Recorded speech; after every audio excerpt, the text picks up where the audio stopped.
Bismillahirrahmanirrahim. Assalamualaikum warahmatullahi wabarakatuh. Innal hamdalillahi ta'ala nahmaduhu wa nasta'inuhu wa nastaghfiruh wa na'udzu billahi min shururi anfusina wa sayyiati a'malina. Man yahdihillahu fala mudilla lahu wa man yudlil fala hadiya lahu. أشهد أن لا إله إلا الله وحده لا شريك له وأشهد أن محمدا عبده ورسوله لا نبي بعده قال الله تعالى في كتابه الكريم يا أيها الذين آمنوا اتقوا الله حق تقاته ولا تموتن إلا وأنتم مسلمون وقال يا أيها الناس اتقوا ربكم الذي خلقكم من نفس واحدة وخلق منها زوجها وبث منهما رجالا كثيرا ونساء واتقوا الله الذي تساءلون به والأرحام إن الله كان عليكم رقيبا وقال يا أيها الذين آمنوا اتقوا الله وقولوا قولا سديدا يصلح لكم أعمالكم ويغفر لكم ذنوبكم ومن يطع الله ورسوله فقد فاز فوزا عظيما أما بعد فإن خير الحديث كتاب الله وخير الهدي هدي محمد صلى الله عليه وسلم وشر الأمور محدثاتها وكل محدثة بدعة وكل بدعة ضلالة وكل ضلالة في النار أما بعد. Jamaah salat maghrib wal isya rahimani wa rahimakumullahu jami'an. Alhamdulillah, segala puja dan puji hanya milik Allah tabaraka wa ta'ala atas nikmat, rahmat, hidayah dan juga taufiknya dalam kesempatan berbahagia di malam hari ini dalam keadaan sehat walafiat dan kesempatan terbuka lebar bagi kita untuk senantiasa kita bertaqarrub mendekatkan diri kepada Allah, baik dengan kita melaksanakan salat maghrib, isya dan juga duduk sejenak di antara itu kita bermajlisil ilmi, talabul ilmi syar'i, sehingga ini menjadi salah satu bentuk rasa syukur kita atas tadi nikmat yang telah kita sebutkan di awal. Karena memang tidaklah cukup rasa syukur hanya dalam bentuk lisan, akan tetapi rasa syukur harus dalam bentuk tindakan. Sebab syarat ditambah kenikmatan seorang hamba oleh Allah adalah dengan dia mensyukurinya. Setiap kali dia bersyukur, maka Allah subhanahu wa ta'ala akan menambahkan nikmatnya. Salawat dan juga salam senantiasa tercurah bagi Nabi kita yang mulia salawatullahi wa salamuhu alaih, beserta keluarga, sahabat dan umatnya yang komitmen dengan sunnah beliau hingga kiamat kelak. Para hadirin jamaah salat maghrib wal isya rahimani wa rahimakumullahu jami'an. Baik, alhamdulillah, mudah-mudahan Allah subhanahu wa ta'ala yang memanjangkan umur kita yang kita tinggal hitung jari kembali bertemu dengan bulan Ramadan, Pak ya. Mudah-mudahan dan kita sangat berharap dan memang sepatutnya kita bersukacita dengan hadirnya bulan Ramadan karena kita diperintahkan untuk bersukacita, diperintahkan untuk berbahagia. Kata Allah subhanahu wa ta'ala, qul bifadlillahi wa birahmatih fabidzalika falyafrahu huwa khairum mimma yajma'un. Kata Allah subhanahu wa ta'ala, katakanlah wahai Muhammad terhadap karunia dan nikmat dari karunia dan kasih sayang Tuhanmu, dan berbahagialah dengannya, kata Allah. Berbahagialah dengan karunia dan rahmat dari Allah. Dan bulan Ramadan karunia yang begitu besar. Di dalamnya terdapat rahmat kasih sayang Allah. Di dalamnya ada pengampunan Allah. Di dalamnya ketika seorang hamba masuk pada malam 10 hari terakhir menjadi lebih utama. Apalagi jika dia berjumpa dengan malam Lailatul Qadar yang lebih baik daripada 1000 bulan. Demikian banyak keutamaan yang ada di dalam bulan Ramadan. Maka memang sepatutnya kita berbahagia dan sukacita. Kita mempersiapkan diri baik secara logistik, barangkali sudah ya kalau di Yasmin ini. Untuk bulan 1 bulan Ramadan bila perlu nggak keluar-keluar lagi, udah di rumah aja. Kalau memang nggak perlu dia keluar. Dan penting juga kita persiapkan diri kita, ya niat, ya keilmuan diri kita, sehingga kita bisa meningkatkan ibadah. Dan dari situlah kita berharap dijadikan oleh Allah Subhanahu wa taala hamba yang bertakwa. Sebab yang menjadikan seorang hamba bertakwa itu bukan karena dia lapar dan dahaga, Pak. Sama sekali nggak ada hubungan. Nggak ada hubungannya orang kelaparan dan kehausan kemudian menjadi bertakwa. Nggak ada hubungannya sama sekali. Ya. Ini untuk mengingatkan mereka yang berpikir, ya selama ini cukup dengan tidak makan dan tidak minum, dia sudah menjadi bertakwa. Ini keliru. Karena ada Pak orang yang di bulan Ramadan, yang dipuasakan hanya perutnya saja. Matanya nggak puasa, telinganya nggak puasa, lisannya nggak berpuasa. Sama seperti hari biasa. Bedanya dia hanya mempuasakan perutnya saja. Keliru kalau dia berpikir dengan itu menjadi bertakwa. Keliru. Karena nggak ada hubungannya orang kelaparan dan kehausan menjadi hamba yang bertakwa. Nggak ada. Yang menjadikan seseorang bertakwa itu ibadah yang dia kerjakan.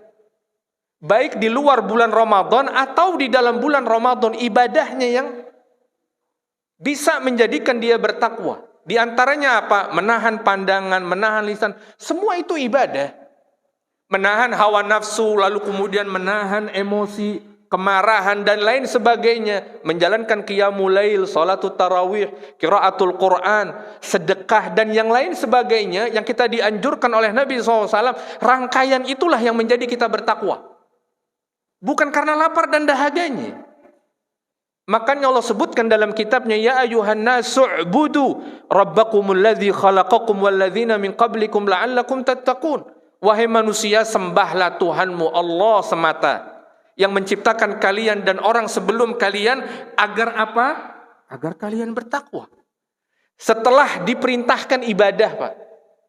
Jadi yang menjadikan seorang hamba beribadah, yang menjadikan seorang hamba bertakwa adalah ibadahnya. Jadi kita harus betul-betul luruskan mindset kita, sebab tidak sedikit orang yang mengira dengan dia nggak makan dan minum cukup baginya. Nggak cukup, Pak. Bukan itu yang menjadikan seorang bertakwa. Ya, yang menjadikan seorang bertakwa yang tadinya barangkali sehari nggak sampai 1 juz, dia baca Quran 1 juz. Atau bahkan lebih daripada itu. Yang tadinya barangkali qiyamul lailnya bolong-bolong, selama bulan Ramadan 11 rakaat bahkan setiap malam. Diharapkan ibadah yang dikerjakan selama 1 bulan bisa menjadikan dia bertakwa nanti selepas dari bulan Ramadan. Menjadi hamba yang kembali rajin qiyamul lail, yang kembali rajin kemudian qiraatul Quran, yang kembali rajin dia bersedekah dan lain sebagainya. Jadi nggak ada hubungannya sama sekali dengan lapar dan dahaga. Kata Nabi SAW, kebanyakan manusia berpuasa, dia hanya dapatkan lapar dan dahaga. Itu tadi, karena tidak memahami dia tentang makna sesungguhnya puasa itu.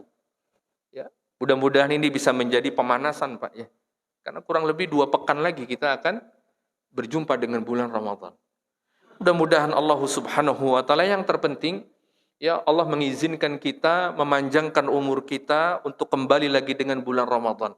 Ya, berapa banyak orang yang kita kenal sebelumnya, ya Pak, masih sholat bersama dengan kita dan pada tahun ini tidak lagi kita dapatkan dia buka bersama dengan kita.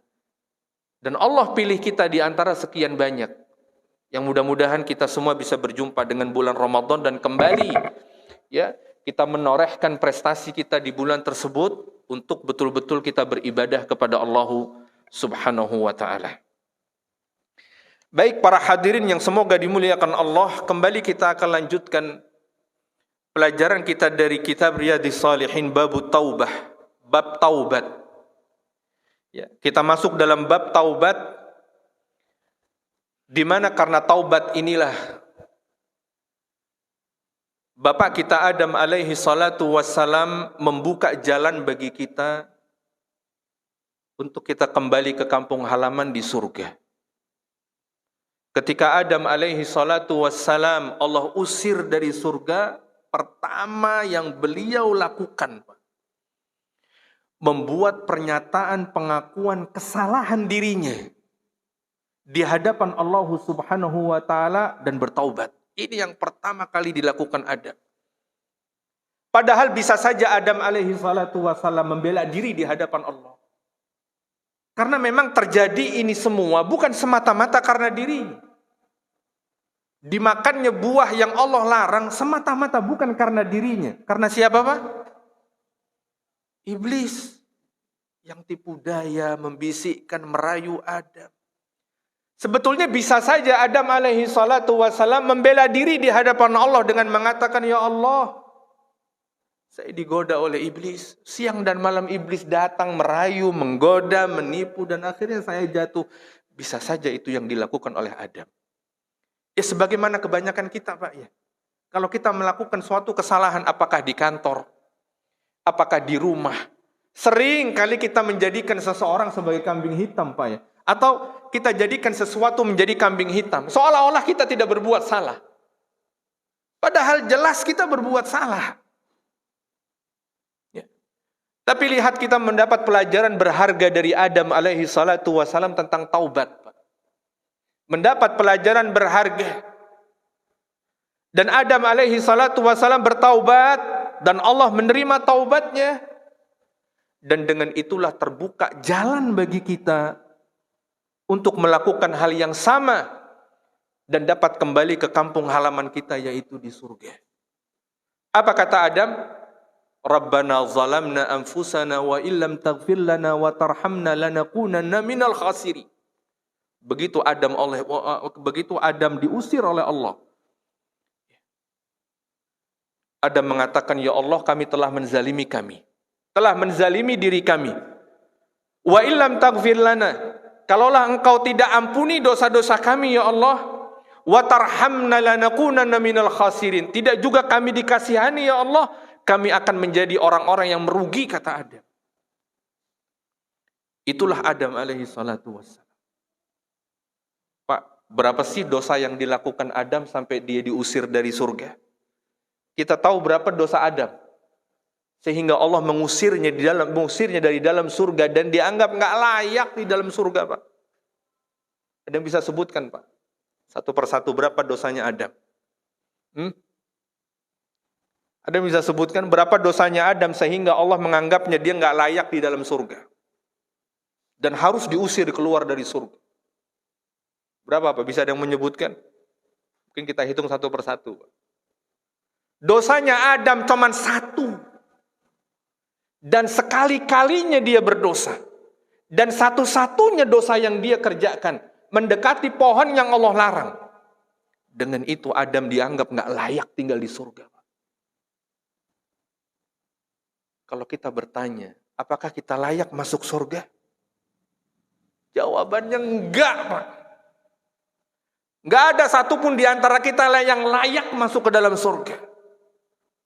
Dengan dosa yang berulang-ulang kali kita lakukan. Dengan kesalahan yang itu kita lakukan.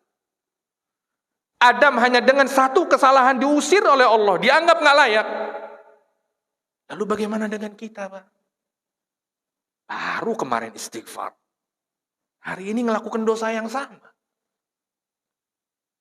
Jika ditanya apakah kita layak masuk surga, nggak layak.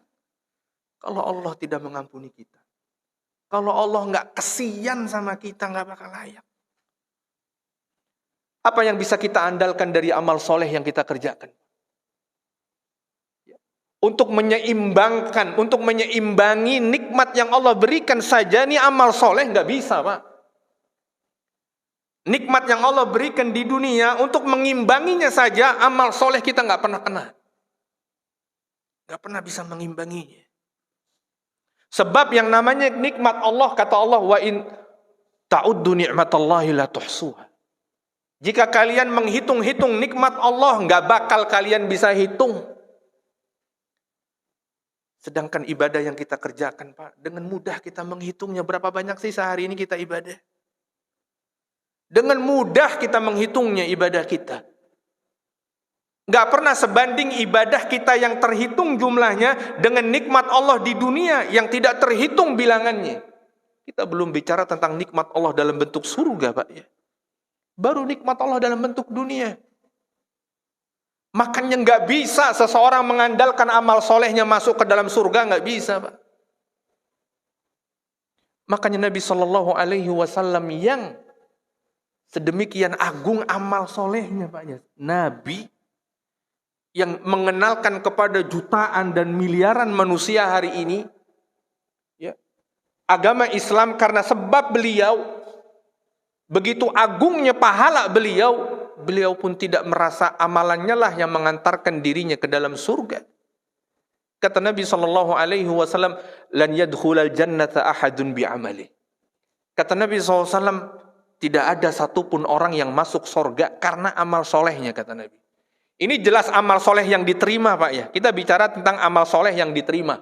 Bukan amal soleh yang ya kemasukan ria, kadang hanya 50% yang diterima, kadang nggak diterima. Ada amal soleh yang kita merasa ini soleh, tapi kita ngerjainnya tadi males-malesan, nggak khusyuk. Berapa banyak amalan kita yang dihiasi dengan hal-hal semacam itu, Pak? Ini kata Nabi SAW jelas amalan soleh yang sudah diterima. Kata Nabi SAW, tidak ada seorang pun yang masuk surga karena lantaran amal solehnya. Loh, sahabat bingung bertanya, ya Rasulullah, kalau bukan amal soleh lah apa? Kalau tidak memasukkan surga lah apa gunanya? Kan itu pertanyaan yang wajar, Pak, ya. Sahabat pun menanyakan itu. Ya barangkali bapak-bapak di hatinya juga bertanya begitu. Kalau tidak memasukkan surga, Ustaz, lantas apa? Kan begitu barangkali. Sahabat pun bertanya, ya wala anta ya Rasulullah, apakah termasuk anda nih ya Rasulullah? Tadi anda mengatakan tidak seorang pun, apakah termasuk anda yang masuk surga karena bukan lantaran amalannya? Kata Nabi SAW, wala ana. Bahkan termasuk saya, kata Rasulullah SAW. Saya dimasukkan surga oleh Allah bukan karena amalan saya. Illa an yataghammadani Allahu bifadli minhu wa rahmah. Kata Nabi SAW, semua dimasukkan ke dalam surga itu karena karunia dan rahmat dari Allah. Karena Allah kasihan, Pak. Karena kalau kita mau hitung-hitung amalan, nggak bisa. Nggak sepadan dengan nikmat Allah di dunia. Mau kita ukur dengan nikmat Allah yang di akhirat, lebih-lebih.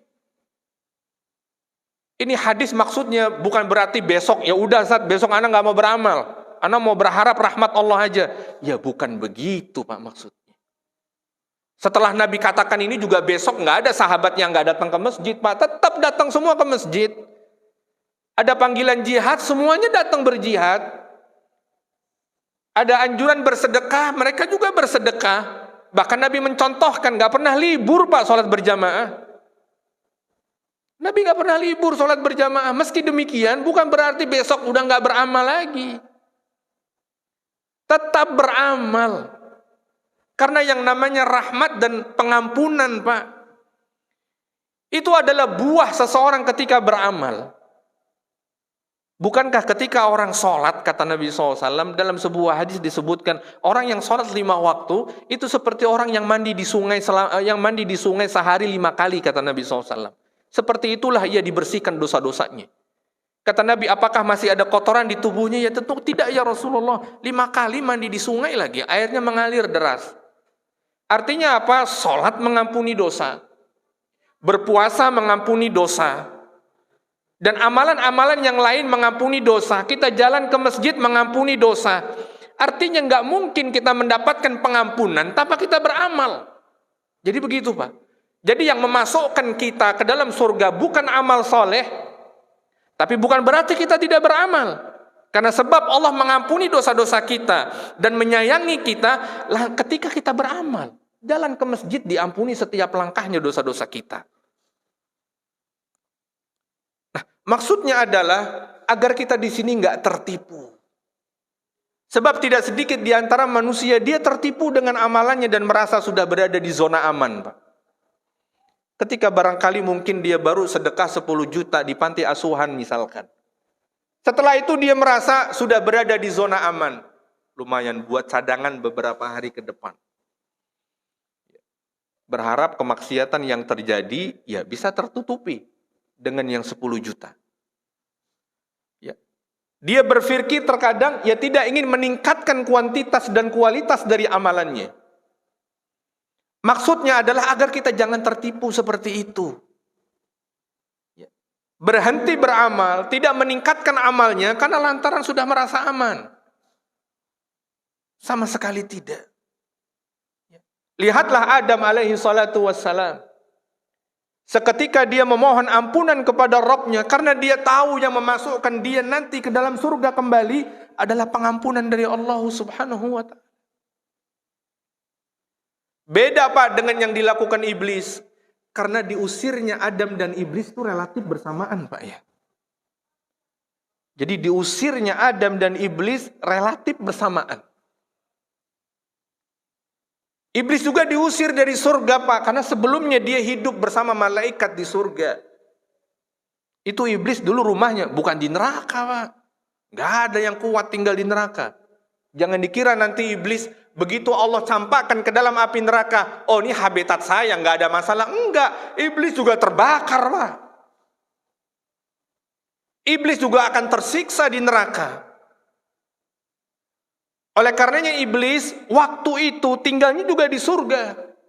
Makanya dia menggoda Adam kan di dalam mana Pak? Kan dalam surga. Iblis mendatangi Adam, dirayu sekali, Adam gak mempan. Besoknya didatangi.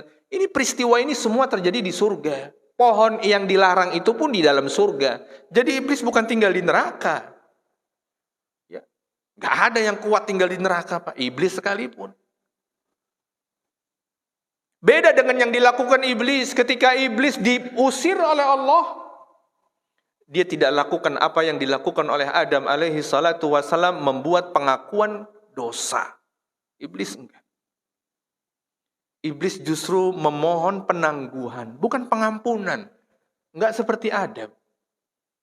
Iblis meminta penangguhan dari Allah. Apa kata iblis? Rabbi fa'anzirni ila yaumi yub'atsun. Ya Allah, beri aku kesempatan hidup sampai hari kiamat, kata iblis. Qala innaka minal munzarin. Allah pun mengizinkan, baik iblis, kamu saya izinkan hidup sampai hari kiamat. Apa yang diinginkan oleh iblis dari penangguhan itu, Pak? Apa yang diinginkan oleh iblis? Kenapa dia tidak minta pengampunan? Padahal kalau seandainya dia meminta pengampunan sebagaimana Adam, pasti diampuni oleh Allah karena Allah Maha Pengampun. Bukan karena lantaran dia iblis Allah tidak mengampuninya, ente kan iblis nggak bakal diampunin. Enggak. Sama-sama hamba Allah. Yang satu minta ampun, yang ini enggak, minta penangguhan. Mengapa iblis minta penangguhan? Karena dia ingin melampiaskan dendamnya kepada Adam. Ketika Adam dikeluarkan dari surga, Adam tidak jadikan iblis sebagai kambing hitam. Beda dengan iblis. Ketika dia diusir dari surga, dia jadikan Adam sebagai kambing hitam. Dia katakan ini karena Adam semuanya. Coba Adam gak diciptain. Kan gak harus saya sujud, kata iblis. Ini kan masalahnya ketika diperintahkan malaikat sujud, iblis gak mau seorang diri. Kalau Adam gak diciptakan, saya gak akan ada peristiwa disuruh sujud kepada Adam. Ini semua kambing hitamnya Adam. Ini semua berawal dari Adam. Sehingga iblis diusir oleh Allah. Dia meminta penangguhan karena dia butuh waktu untuk balas dendam Pak kepada Adam dan keturunannya. Emang di antara sebab-sebab dendam itu muncul Pak ya. Ini pelajaran bagi kita semua. Dan Adam telah memberi contoh kepada kita, jika kita berbuat salah, sudah akui salah dan kita perbaiki. Jangan kita cari kambing hitam. Tanpa disadari sifat dendam itu lahir ketika seseorang selalu tidak merasa bersalah dan selalu menjadikan orang lain sebagai kambing hitam. Ya. Dosa pertama yang diperkenalkan iblis kepada umat manusia, dendam. Dosa pertama. Dia dendam sekali kepada Adam. Dan dia bertekad di hadapan Allah, "Tsumma la'atiyannahum min baini aydihim wa min khalfihim wa an aymanihim wa an syama'ilihim wa la tajidu aktsarahum syakirin." Iblis membuat tekad di hadapan Allah. Sungguh saya akan datangi mereka, anak cucu Adam. Dari depannya, dari belakangnya, dari kanan dan dari kirinya. Dan engkau tidak akan dapatkan mereka kecuali mereka tidak bersyukur kepadamu ya Allah. Sedikit mereka di antara mereka yang bersyukur. Lihat. Dan orang yang sudah punya penyakit dendam Pak ya. Dia biasanya gelap mata. Dia nggak pernah memikirkan resikonya. Yang penting terlampiaskan dendamnya. Itulah jeleknya dendam. Makanya dilarang oleh Nabi SAW. Ya. Lihatlah iblis. Meskipun iblis sadar dia akan dijebloskan ke dalam neraka jahanam karena sebab dendamnya. Tapi dia nggak peduli. Yang penting saya bisa lampiaskan dendam kepada Adam dan anak-anak keturunannya. Orang kalau sudah dendam begitu kan Pak ya. Dia gelap mata. Dia nggak pernah memikirkan resikonya. Ya. Dia tidak pernah berhitung apa yang akan menimpa dirinya. Itu orang kalau sudah dendam. Makanya Nabi SAW mengajarkan kita untuk mudah memaafkan. Ya. Wal'afina anin nas. Ya. Dan agar kita banyak memaafkan manusia. Agar apa? Jangan jatuh dalam dosa dendam. Nanti seperti iblis, gelap mata. Tidak pernah berhitung kehancuran yang sedang menanti dirinya. Ya. Orang kalau sudah dendam nggak peduli. Yang penting saya bisa bunuh si fulan. Nggak peduli dia mau dipenjara.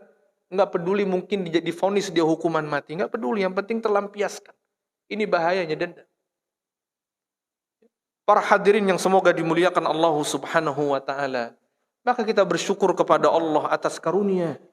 Di mana Allah memberi petunjuk kepada Adam untuk memohon ampunan Rabbnya dan kasih sayang di sisi Allah Subhanahu wa ta'ala. Dari situlah kemudian Adam dibukakan kembali pintunya untuk menuju surga. Dan karena sebab itulah berpeluang kita untuk kembali ke surga. Kita berpeluang. Apa jadinya kalau waktu itu Adam tidak memohon ampunan, Pak? Kalau kita berandai.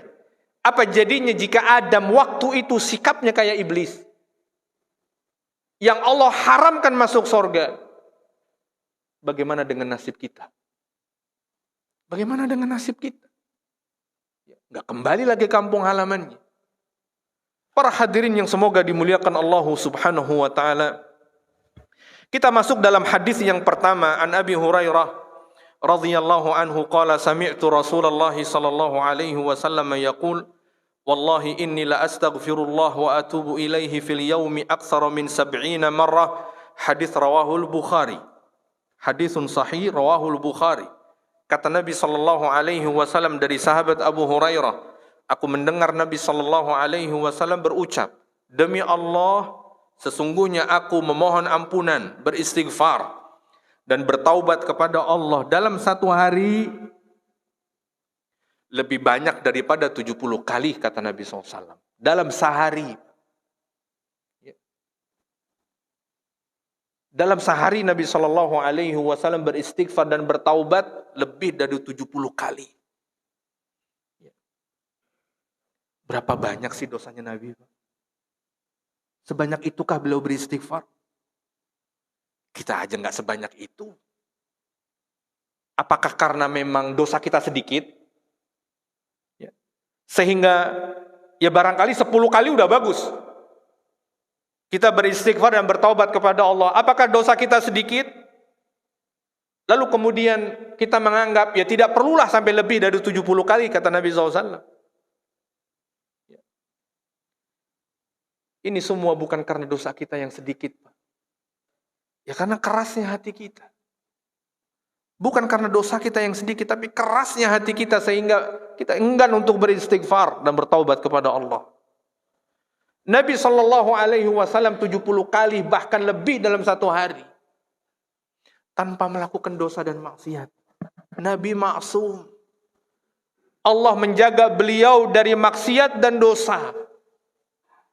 Dengan itu Nabi SAW beristighfar dan bertaubat 70 kali. Dalam riwayat disebutkan 100 kali. Padahal nggak bermaksiat dan tidak berbuat dosa.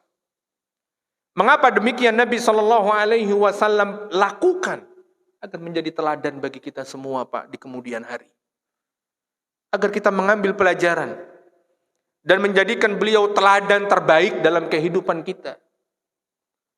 Kalau saja orang yang tidak berbuat dosa seperti ini istighfarnya kepada Allah, maka seharusnya kita yang selalu mengulang-ulang dosa seharusnya bisa lebih banyak ya, dari apa yang beliau lakukan. Para hadirin yang semoga dimuliakan Allah, mengapa demikian Nabi SAW beristighfar dan bertaubat? Karena Nabi sadar yang memasukkan dirinya ke dalam surga kelak adalah pengampunan Allah Subhanahu wa ta'ala.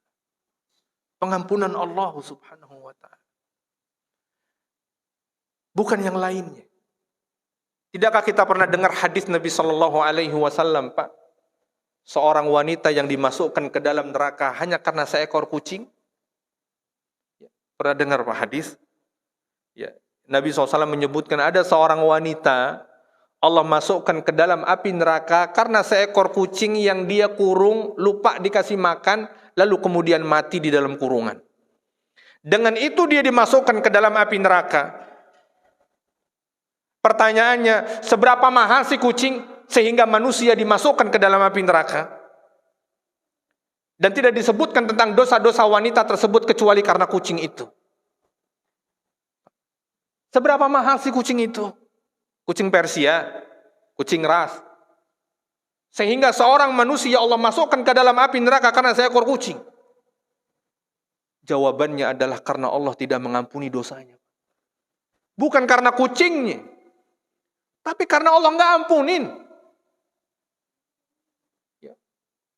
Karena dosa dia mengurung kucing sehingga mati, itu yang nggak diampunin, itu masalahnya. Bukan karena berapa mahal kucingnya. Begitu pula ada seorang wanita yang disebutkan oleh Nabi SAW melaksanakan qiyamul lail. Siang harinya selalu melaksanakan puasa. Demikian. Seorang wanita yang salihah. Di malam harinya sholat, di siang harinya puasa. Dikenal rajin tekun beribadah. Allah masukkan neraka karena lantaran dia mengganggu tetangganya dengan lisannya, Pak. Ganggu tetangga. Allah masukkan ke dia ke dalam api neraka. Pertanyaan kita, tidakkah bisa membackingi itu sholatnya? Tidakkah bisa puasa yang dikerjakan menjadi pertimbangan sehingga dia dimasukkan oleh Allah ke dalam api neraka? Karena lantaran tetangga terganggu oleh lisannya. Sebesar itukah dosa yang dia kerjakan sehingga sholatnya, puasanya tidak lagi menjadi pertimbangan? Yang jadi masalah adalah Allah tidak mengampuni dosanya. Berbeda lagi dengan kisah, pernah dengar lagi? Seseorang yang membunuh 100 jiwa, Pak. Ya, atau bukan itu, kita pernah dengar hadis tentang hadis bitaqah. Seseorang yang memiliki 99 kartu catatan. Yang mana setiap catatan, setiap kartunya berisi dosa-dosa dia sejauh mata memandang. Jumlahnya 99 kartu. Kalikan saja, Pak. Satu kartunya saja tercatat maksiatnya sejauh mata memandang. Ya, sejauh mata memandang. Ini 99 kartunya. Ketika Allah meletakkan 99 kartu di daun timbangan. Dan Allah letakkan satu kartu di daun timbangan lain yang bertuliskan La ilaha illallah. Allah hapus itu semua dosanya dan Allah masukkan ke dalam surga. Allah masukkan ke dalam surga. Itulah pengampunan. Allah tidak lagi melihat kemaksiatannya.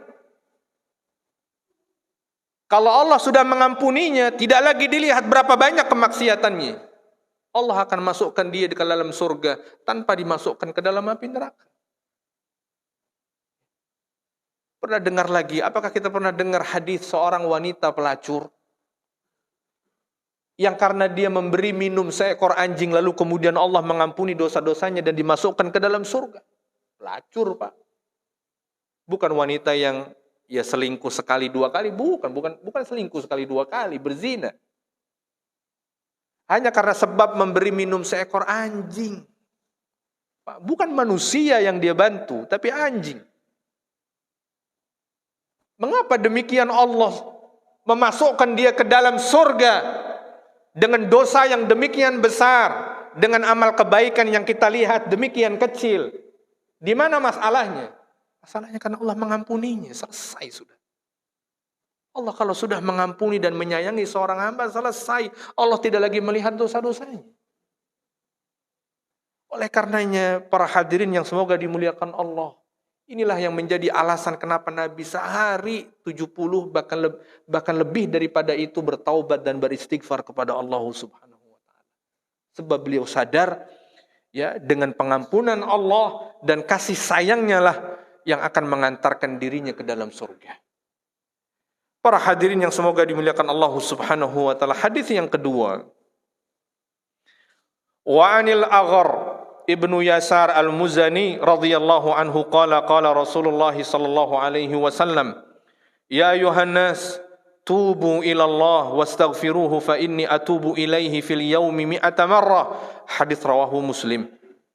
Kata Nabi SAW dalam redaksi hadis yang lain, wahai manusia, bertaubatlah kalian kepada Allah dan beristighfarlah kepadanya, karena sesungguhnya aku bertaubat dalam satu hari 100 kali, kata Nabi SAW. Ya. Kalau tadi disebutkan lebih dari 70 kali, dalam riwayat Muslim disebutkan 100 kali. Ya. Tidak ada riwayat lain yang menyebutkan lebih daripada 100. Artinya 100 kali saja sudah sangatlah banyak. Apalagi bagi seorang nabi yang Allah telah jaga dari maksiat dan dosa. Itu sudah sangat banyak.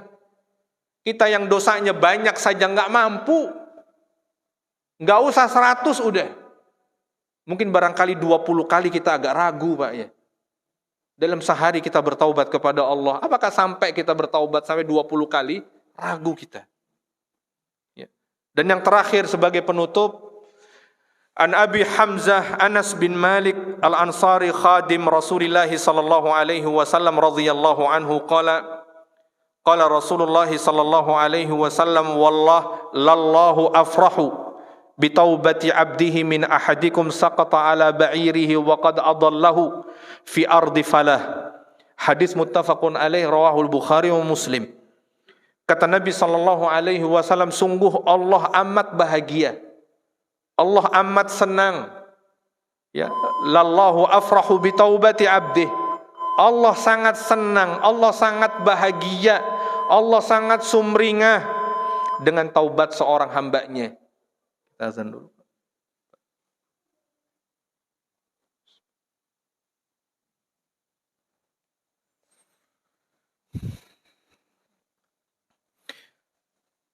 Baik, kita lanjut sejenak. Disebutkan dalam hadis yang terakhir, lallahu afrahu bi taubati abdihi, sungguh Allah amat bahagia dan amat senang.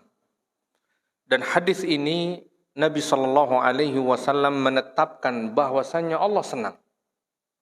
Allah berbahagia, Allah merasa sumringah.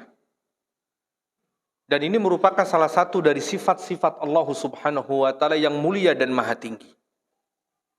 Dan kewajiban bagi kita ahli sunnati wal jamaah menetapkan sifat Allah sebagaimana Nabi sallallahu alaihi wasallam telah menetapkan dalam hadis sahihnya. Bukan kita menyerupai Allah dengan makhluknya yang juga berbahagia, enggak. Sama sekali kita tidak berusaha untuk mentasbih, menyerupakan Allah dengan makhluknya. Sebab ada sebagian orang mengatakan, loh, kenapa antum katakan orang berbahagia dan senang? Berarti menyamakan Allah sifatnya dengan sifat makhluk. Oh, tidak sama sekali. Kalaulah bukan Nabi yang mengkhabarkannya, maka kita tidak akan menetapkannya. Nabi telah menetapkannya, maka kewajiban kita taat apa yang telah ditetapkan oleh Nabi SAW. Bukan sama sekali menyerupakan Allah dengan sifat makhluknya. Sekali lagi, karena persamaan suatu sifat, ya, tidak mesti sama dalam hal hakikat. Sifat yang sama tidak mesti sama dalam hal hakikat. Dalam banyak hal, bahkan dalam kehidupan kita, penggunaan istilah afrah, berbahagia, senang, suka, ya, bukan berarti hakikatnya Allah senang dan suka sebagaimana senang dan sukanya yang dirasakan oleh manusia. Enggak, berbeda. Berapa banyak penggunaan istilah yang sama tapi dengan hakikat yang berbeda. Kita sering memberikan contoh misalkan istilah kaki dalam bahasa Indonesia. Istilah kaki ini digunakan bagi makhluk hidup, digunakan juga pada benda mati. Dikatakan manusia punya 2 kaki, kita katakan kaki. Meja punya 4 kaki, kita katakan kaki. Apakah mesti sama setelah kita menyebutkan istilah yang sama kaki? Hakikatnya harus sama, kaki manusia dengan kaki meja? Oh, beda. Kaki manusia punya sifat-sifat tersendiri, Kaki meja juga ya beragam bentuknya. Artinya penggunaan istilah yang sama tidak mesti menyamakan hakikatnya, enggak. Sama halnya ketika kita mengatakan Allah senang, Allah bahagia. Bukan berarti kita menetapkan senang dan bahagianya Allah kayak manusia. Oh enggak. Allah katakan laisa kamitslihi syai'un wa huwas samiul basir. Enggak ada yang serupa dengan Allah. Allah sudah menegaskan dan kita meyakininya. Enggak ada yang serupa sama sekali dengan Allah. Apakah sifat-sifatnya? Ataukah yang lain? Enggak ada yang serupa. Dia sama istilahnya saja. Yang sama hanya istilahnya saja. Hakikatnya tidak sama. Ya. Misalkan seperti kita menggunakan istilah daun. Kita katakan daun telinga, daun kuping, daun pintu, daun jendela. Apakah sama kita mengatakan daun telinga dengan daun pintu? Beda meskipun istilah yang digunakan sama-sama daun. Nah itu dalam bahasa kita sehari-hari pun demikian. Apalagi ini perumpamaan antara sang pencipta dengan yang dicipta. Jelaslah lebih jauh. Perumpamaannya lebih jauh. Bitaubati abdihi min ahadikum. Dari taubat hambanya. Allah senang ketika hambanya bertaubat kepadanya. Mengakui kesalahannya. Ya. Barangkali jika manusia yang gak suka melihat seseorang yang lagi-lagi salah, meskipun dia mengakui di hadapan kita dia telah berbuat salah. Barangkali dia gak suka kalau sering-sering karyawannya ngaku di hadapannya, mohon maaf Pak, saya salah ngerjain lagi. Sekali barangkali dia memaklumi. Tapi besok datang lagi misalkan, Pak mohon maaf saya lagi ngerjainnya. Terus demikian. Kita bahkan gak suka. Ya udah besok kamu gak usah lanjut kerja. Cukup sampai di sini aja. Mungkin kita bilang begitu. Beda dengan Allah, Pak. Allah nggak pernah marah ketika seorang hamba bertaubat mengakui kesalahannya. Allah nggak pernah marah. Allah nggak pernah bosan. Allah nggak pernah menutup pintu taubatnya. Meskipun yang dia akui dosa hari ini sama dengan dosa yang kemarin. Nggak kayak manusia. Manusia marah. Orang tua marah jika anaknya berulang kali mengakui kesalahannya dengan kesalahan yang sama. Allah nggak demikian. Jadi jangan ragu kita untuk bertaubat dan mengakui kesalahan kita, jangan ragu. Karena Allah nggak pernah marah, Allah justru senang dan bahagia ketika mendapati hambanya bertaubat kepada Allah meskipun dengan dosa yang sama. Saqata ala ba'irihi wa qad adallahu, di sini disebutkan sebuah contoh. Ya. Senangnya Allah Subhanahu wa taala, kalaulah yang menyebutkan bukan Nabi sallallahu alaihi wasallam, Pak. Kalaulah ini bukan hadis yang sahih, maka kita akan katakan di mana Allah diserupakan dengan bahagianya seorang hamba. Ya, tapi lihat di sini Nabi SAW menggambarkan bahagianya Allah, senangnya Allah, seperti senangnya seorang hamba yang kehilangan perbekalannya di tengah padang pasir, Pak, dan kematian mengancam dirinya. Kehilangan perbekalan lalu kemudian menemukannya kembali. Pastilah seseorang akan berbahagia dan senang ketika dia telah berputus asa dan kematian di pelupuk matanya. Setelah sekian lama mencari barang bawaannya, perbekalannya, kembali dia menemukan, disitulah dia berbahagia. Nabi SAW memperumpamakan agar jelas bagi kita, bukan mentasbih, bukan menyerupakan Allah dengan makhluknya, tidak sama sekali. Tapi Nabi ingin menggambarkan agar jelas bagi kita bahwa Allah ketika seorang hamba bertaubat kepadanya, Allah sangat bahagia, seperti sangat bahagianya ketika seorang hamba ketika seorang hamba kehilangan perbekalannya dan kembali dia menemukannya, berbahagia. Seperti itulah gambaran, tapi bukan berarti hakikatnya demikian, tidak. Gambaran berbahagianya Allah, ya, ketika seorang hamba datang dan mengakui dosa-dosanya dan bertaubat kepada Allah Subhanahu wa taala. Mudah-mudahan Allah Subhanahu wa taala memberikan taufik dan hidayah kepada kita semua untuk senantiasa kita tidak bosan, lisan kita basah dengan kita beristighfar dan bertaubat kepada Allah, dan semoga Allah Subhanahu wa taala mengampuni dosa-dosa kita semua. Itu barangkali yang bisa disampaikan. Wassallallahu ala nabiyyina Muhammadin wa ala alihi wa sahbihi wa barik. wasallam. Jika ada pertanyaan silakan.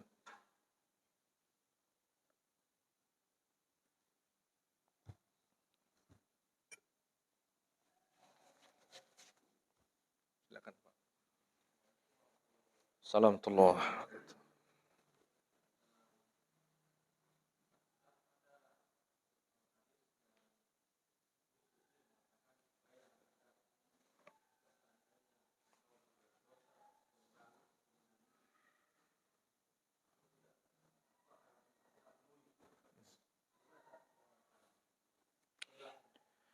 Iya.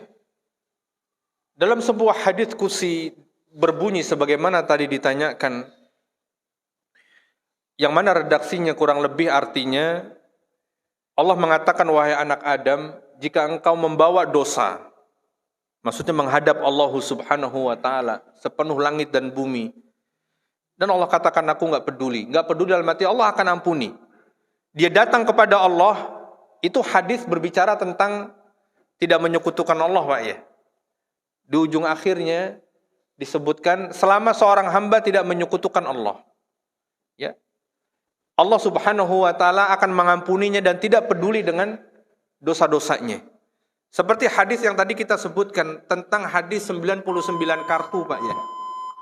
Ketika ditimbang di salah satu daun timbangan kalimat la ilaha illallah, bukan sekedar kalimat, Pak ya, memang dia jalankan konsekuensi dalam kehidupannya.